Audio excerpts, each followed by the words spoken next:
All right, let's do it. Lord Masters, help me out. Fate lit long ago.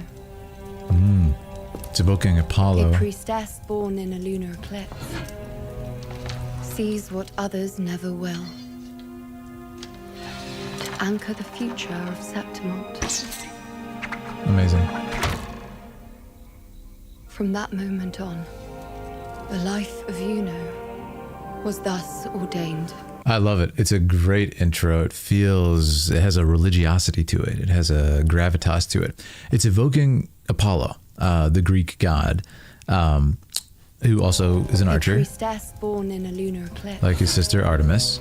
Sees what others never will. Very, very cool imagery. I like that we haven't really seen her expression, right? We're focusing on her iconography, if we were, again, to use the sort of Greek comparison here.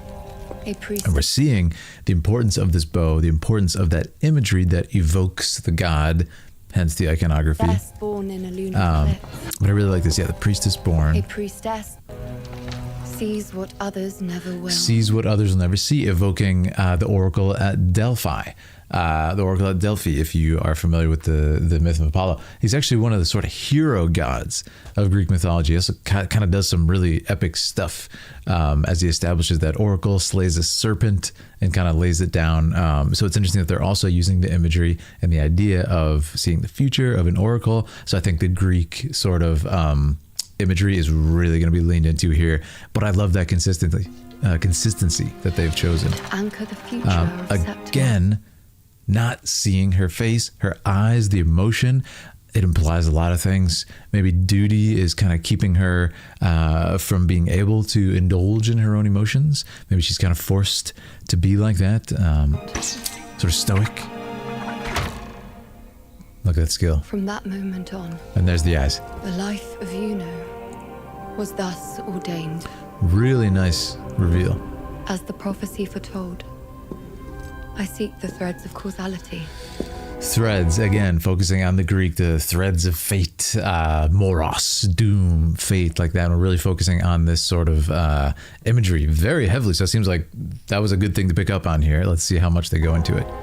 Whatever I like the petals there too. How cool is that? Right? The sort of petals. There's a naturalistic sense to the threads of fate kind of looming through everything. And here we even have the petals. I seek the threads of causality. The threads of causality. Right? Almost like trailing her, like it's following her in a way. It's really cool. I see. Will come to pass. All right, let's see what happens here. Again, that divinity, that religiosity. I spoke fate's absolute truth. Maybe she's an oracle. I saw calamity's descent. She saw the future.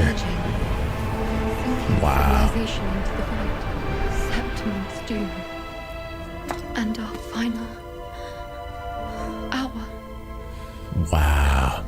I love that. Our final hour.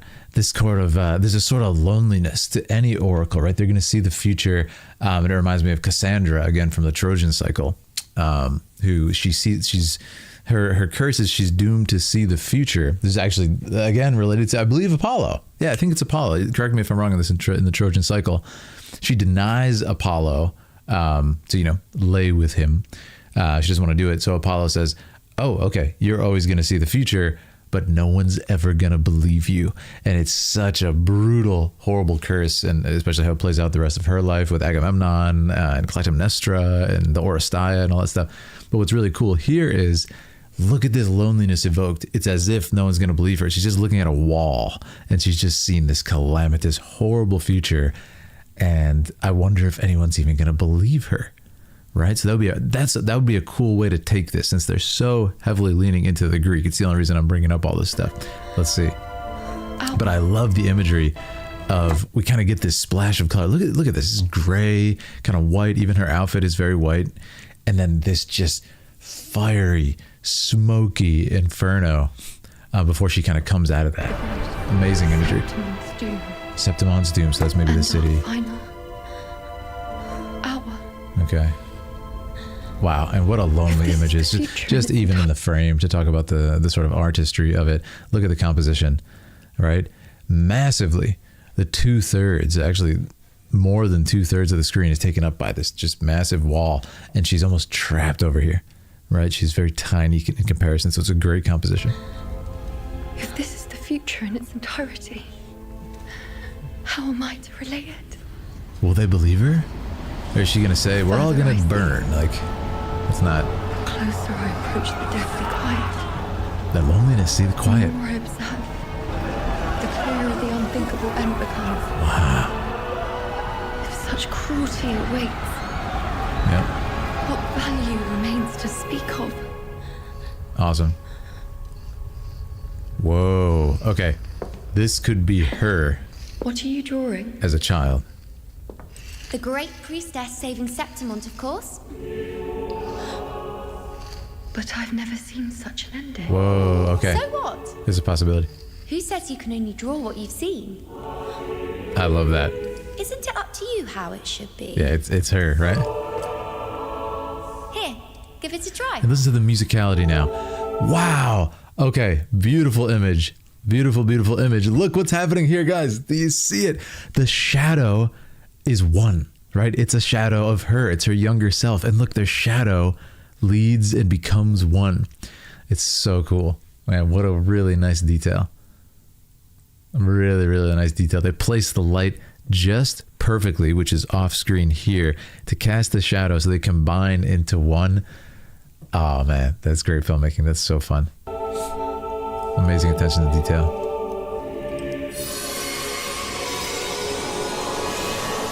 Oh, it's so great. And it shows that, you know, this hope is still a part of her, even when she doesn't see it anymore. That little girl is still within her, even if she can't feel it anymore. Even when viewing these horrible things, and she's going to kind of take that hope into the vision, I think. Yep. Wow. Okay, her bow is... Oh, I love this. She's kind of finding a way to survive. Oh, that's so cool. Really, really nice jump cuts here, connecting the two scenes, using the motion of her writing, transitioning into the battle. Oh, this is lovely. This is lovely work.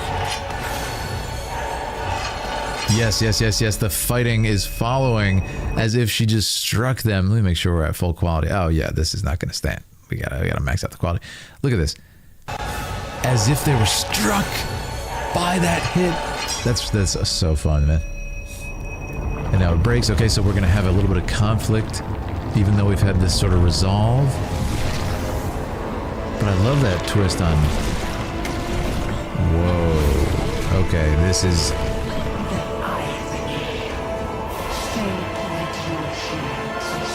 Cool. That's a cool idea. I like that. No. I was never following anything. That's a very Cassandra idea too, right? Every step You can deny Apollo, was my own who choice. gave you this vision. Oh no. The moon refuses to shine on the darkness ahead.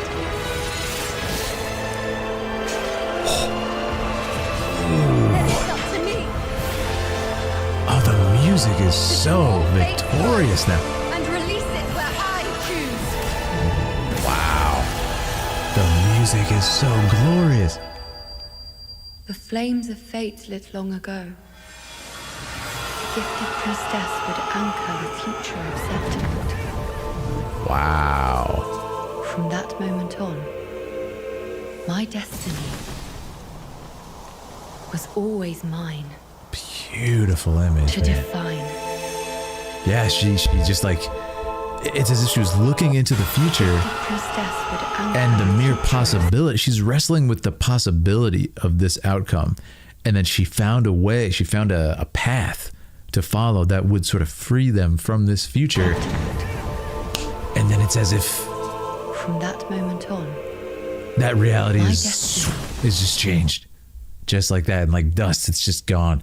And I love the idea that this is actually the future, right? I love the idea that she's kind of drawing out and picturing it where things might go. Again, this very Cassandra way. Is anybody going to believe her if it's a horrible future that you see? Like, is it a gift or is it a curse? It's a really cool idea, all related back to Apollo.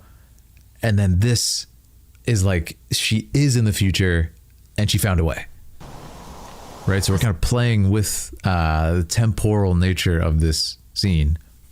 Is it in order? Is it out of order? Is this her imagining the future? Is this literally her fighting this being in the future?